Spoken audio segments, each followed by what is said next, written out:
దుబ్బపల్లి గ్రామ సర్పంచ్గా మోతె ప్రశాంత్ రెడ్డి, ఉప సర్పంచ్గా అల్వాల శ్రీకాంత్ అంగరంగ వైభవంగా ప్రమాణ స్వీకారం చేశారు.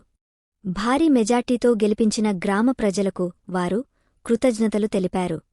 గ్రామంలో త్వరలో మినరల్ వాటర్ ప్లాంట్ ప్రారంభించి ఇంటింటికి త్రాగునీరు అందిస్తామని, స్వచ్ఛ భారత్ కార్యక్రమంలో దుబ్బపల్లిని కరీంనగర్ రూరల్ మండలంలో అగ్రస్థానంలో నిలబెట్టేందుకు కృషి చేస్తామని తెలిపారు. ఘన సెంటీమీటరు రోడ్లు, డ్రైనేజీలు, రైతులకు ఐకేపీ సెంటర్, అక్కాచెల్లెళ్లకు దసరా నాటికి బతుకమ్మ షెడ్లు, అర్హులకు రేషన్ కార్డులు, నిరుపేదలకు ఇందిరమ్మ ఇళ్లు, విధి దీపాల ఏర్పాటు వంటి అభివృద్ధి కార్యక్రమాలు చేపడతామని హామీ ఇచ్చారు. గ్రామాన్ని పరిశుభ్రంగా ఉంచుతూ ప్రజలతో కలిసి పనిచేసి దుబ్బపల్లిని జిల్లాలోని మోడల్ గ్రామ పంచాయతీగా తీర్చిదిద్దుతామని చెప్పారు. దుబ్బపల్లి గ్రామ ప్రజలకు నన్ను ఇంత భారీ మెజార్టీతో గెలిపించినందుకు నా హృదయపూర్వక ధన్యవాదాలు. ముందుగా మొన్న మా పాలకవర్గంతో పాటుగా అందరం కలిసి గ్రామ పంచాయతీలో ప్రమాణ స్వీకారం చేయడం జరిగింది.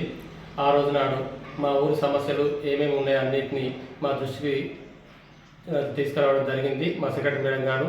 ఆ సమస్యల మీద ప్రత్యేకంగా ఏదైతుందో ఇందిరమ్మలకు సంబంధించిన టెక్నికల్ ఇష్యూస్ కానీ, అర్హులైన వాళ్ళకి ఇంకా ఇందిరమ్మ ఇల్లు లబ్ధిదారుల కింద రాకపోవడం వల్ల వారిపైన కూడా ప్రత్యేక దృష్టి చేకూర్చి సూరా చైర్మన్ గారితో మాట్లాడడం జరిగింది.